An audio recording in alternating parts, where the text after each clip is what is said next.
পরিচয় প্রমাণে বাবার কবরের মাটি। এসআইআর শুনানিতে সাধারণ মানুষের অসহায়তার নীরব আর্তনাদ।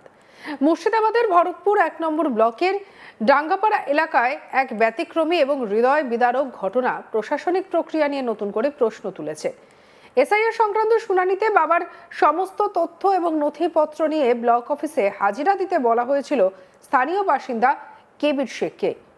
আর সেই নির্দেশ মানতে গিয়ে জন্ম নেয় এক অন্য দৃশ্য, যা এখন সোশ্যাল মিডিয়ায় ভাইরাল হয়েছে।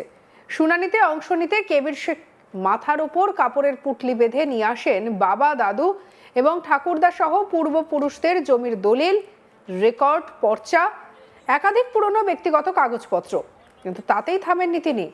বাবার পরিচয়ের প্রতীক হিসেবে হাতে করে নিয়ে আসেন বাবার কবরের মাটি, যেন কোনোভাবেই তার পারিবারিক অস্তিত্ব নিয়ে প্রশ্ন না ওঠে।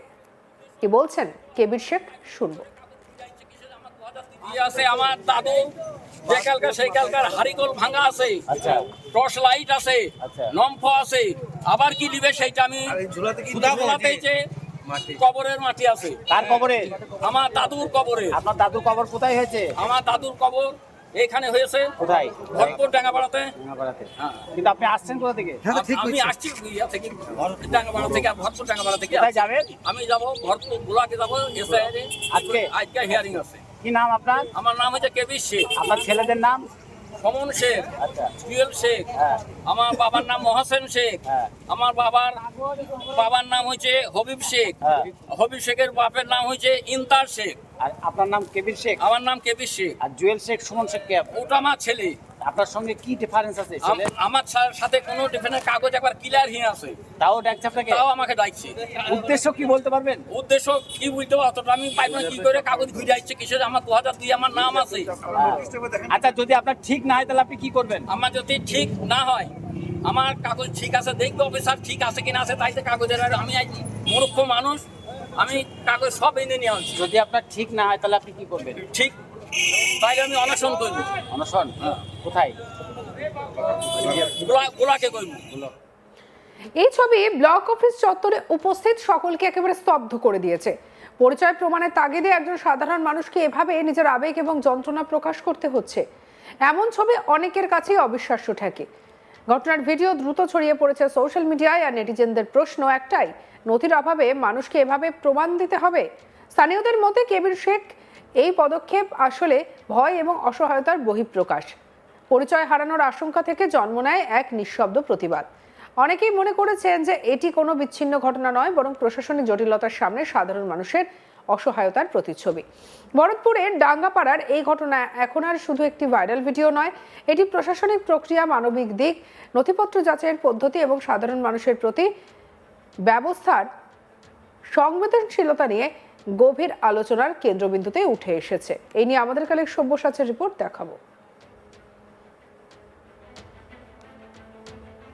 এবং পূর্বপুরুষের কবরের মাটি নিয়েই এসআইআর ক্যাম্পে উপস্থিত ছেলে, এমনই একটি দৃশ্য ভাইরাল হলো সোশ্যাল মিডিয়ায়। এবং সেই খবরই যখন আমরা তুলতে যাই, জানতে পারা যায় যে ভরতপুর ১ নম্বর ব্লকের ডাঙ্গাপাড়া এলাকার বাসিন্দা কেবির শেখ, সেই কেবির শেখ তার একাধিকবার নোটিশ এসছে বলেই তিনি অভিযোগ করছেন যে এসআইআর শুনানিতে তার সমস্ত নথিপত্র, তার বাবা পূর্বপুরুষের সমস্ত নথিপত্র থাকা সত্ত্বেও তিনি কোনোভাবেই সঠিকভাবে প্রমাণ করতে পারছেন না যে তিনি এলাকার বাসিন্দা, তিনি সেই এলাকাতেই তার পূর্বপুরুষ দীর্ঘদিন ধরে বসবাস করে, সেটাও তিনি বোঝাতে পারছেন না। সেই কারণেই এবার বাবার কবরের মাটি মাথায় করে তুলে নিয়ে গিয়ে এসআইআর ক্যাম্পে পৌঁছে গেলেন কেবির শেখ, এই ডাঙ্গাপাড়ারই বাসিন্দা। তিনি সরাসরি অভিযোগ করেন যে আমার পূর্বপুরুষরা সবাই এই দেশেরই বাসিন্দা, এখানকারই বাসিন্দা, কিন্তু একাধিকবার আমাকে হয়রানি করানো হচ্ছে। আমার সমস্ত নথিপত্র দেখানো সত্ত্বেও তাকে নাকি একাধিকবার ডাকা হচ্ছে। আর সেই কারণেই এবার তিনি বলছেন, যেমন বাপ ঠাকুরদার পর্চা, দলিল, সমস্ত নথিপত্র যেমন নিয়ে এসছেন, সেই রকমই কিন্তু এবার কবরের মাটিও তুলে নিয়ে এসছেন। পূর্বপুরুষের কবরের মাটি দিয়েই তিনি প্রমাণ করবেন যে আমার পূর্বপুরুষের কবরস্থ পর্যন্ত করা হয়েছে এই এলাকায়। সেই বার্তা দেওয়ার জন্যই এসআইআর ক্যাম্পে পৌঁছে গিয়েছেন এবং তার যে হয়রানি, তিনি যেভাবে হয়রানি হয়েছেন সেই বিষয়েও কিন্তু তুলে ধরেছেন যে তিনি অপারক হয়ে পড়েছেন। আর সেই কারণেই কোনো দেখানোর জন্য নয়, তিনি সেই কারণেই উপস্থিত হয়েছেন যে এবার আমি কবরের মাটি পর্যন্ত দেব, তাহলে ফরেনসিক টেস্ট করে দেখুক যে আমার পূর্বপুরুষ এই মাটিতে আছে কিনা।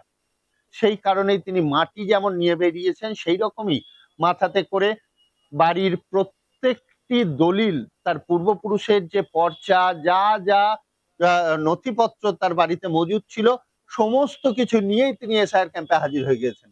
যে এবার আধিকারিকরা যা যা দরকার এখান থেকে নিয়ে নেক, কারণ তাকে বারবার ঘোরানো হচ্ছে বলে অভিযোগ, যে তাকে বারবার নোটিশ করা হচ্ছে, তার কোনোভাবেই তিনি প্রমাণ দিতে পারছেন না তিনি ভারতীয়, বা তার পূর্বপুরুষের প্রমাণ তিনি দিতে পারছেন না। এবার সেই কারণেই কবরের মাটিকে তিনি হাতিয়ার করেছেন, কবরের মাটি তুলে নিয়ে গিয়েই এসআইআর ক্যাম্পে দিকে হাঁটতে লেগেছেন। মাথায় একটি পুটলি, হাতে একটি ব্যাগ নিয়েই কিন্তু কেবির শেখ ভরতপুর এলাকার, কাঁদি থানা অন্তর্গত ভরতপুর এলাকাতেই কিন্তু ভরতপুর 1 নম্বর ব্লক অফিসে গিয়ে উপস্থিত হন, এবং তিনি এই কথাই বলেন যে আধিকারিকদের এবার এই আমার যে শেষ সম্বল, আমার পূর্বপুরুষের সমস্ত নথি সহ কবরের মাটি নিয়ে গিয়েই আমি উপস্থিত হতে চাই, যে দেখানোর জন্য যে আমার পূর্বপুরুষ এই মাটির তলেই দফন হয়ে আছেন বা কবরস্থ আছেন। যদি সেরকম হয় তাহলে সেই ফরেনসিক টেস্ট করে দেখুক, বা এই ধরনের চিন্তা ভাবনা নিয়ে কিন্তু তিনি গিয়েছিলেন, এবং তিনি এক রাশ ক্ষোভ উগরে দিয়েছেন নির্বাচন কমিশন এবং যারা এই কাজের সাথে যুক্ত আছে তাদের বিরুদ্ধে। তার অভিযোগ এটাই যে তিনি নাকি একাধিকবার তার নথিপত্র তুলে ধরেছেন, কিন্তু কোনোভাবেই তার সদুত্তর হয়নি। যদিও এর সত্যতা বিচার আমরা করিনি, তবে তার অভিযোগের ভিত্তিতেই আমরা এটুকুটাই বলতে পারি যে তিনি সোশ্যাল মিডিয়ায় ভাইরাল হয়ে উঠেছেন তার হাতের ব্যাগ এবং মাথার পুটলির জন্য। মাথার পুটলি এবং হাতের ব্যাগ গিয়ে তিনি কবরের মাটি এবং পূর্বপুরুষের সমস্ত নথিপত্র, যা পূর্বপুরুষ বাপ ঠাকুরদার নথিপত্র নিয়েই তিনি এসআইআর ক্যাম্পে হাজির হতে চান, এবং হাজির হয়ে সমস্ত কিছু দিয়েই তিনি বলবেন এবার আপনারা দেখুন যে কোন কোন জরুরি কাগজপত্র আপনাদের লাগবে, এর বাইরে আমার আর কিছু করণীয় নেই, এই ধরনের কথাও তিনি বলেন। তিনি সরাসরি অভিযোগ করেন যে তার নোটিশ একাধিকবার এসছে, একাধিকবার তিনি সমস্ত রকম কাগজপত্র সাবমিট করেছেন। যখন বিএলওরা বাড়িতে বাড়িতে এসে নোটিশ নিয়ে যায় বা নোটিশ দিয়ে যায়, সেই ফর্ম ফিল আপ করেও তিনি যেমন জমা দিয়েছেন, তারপরেও আরো কিছু ডকুমেন্টস চাওয়া হয়েছিল, সেগুলোও দেওয়া হয়েছে। আবারও তাকে কিন্তু এই শুনানি ক্যাম্পে ডাকা হয়েছে, আর এই শুনানি ক্যাম্পে ডাকার জন্যই তিনি এই অভিনব উদ্যোগ গ্রহণ করেছেন যে তার মাথায় করে তিনি কবরের মাটি, হাতে করে নথিপত্র নিয়েই এবার এসআইআর ক্যাম্পের উদ্দেশ্যেই চলছেন কেবির শেখ। আমার দাদু যে কালকার সেই কালকার হারিকল ভাঙা আছে, টর্চ লাইট আছে, নম্ফ আছে, আবার কি লিবে সেইটা আমি ঝুলাতেই যে কবরের মাটি আছে। কার কবরে? আমার দাদুর কবরে। সঙ্গে রাখুন আজ তাক বাংলার ইউটিউব চ্যানেলকে, লাইক কমেন্ট শেয়ার সাবস্ক্রাইব করতে ভুলবেন না।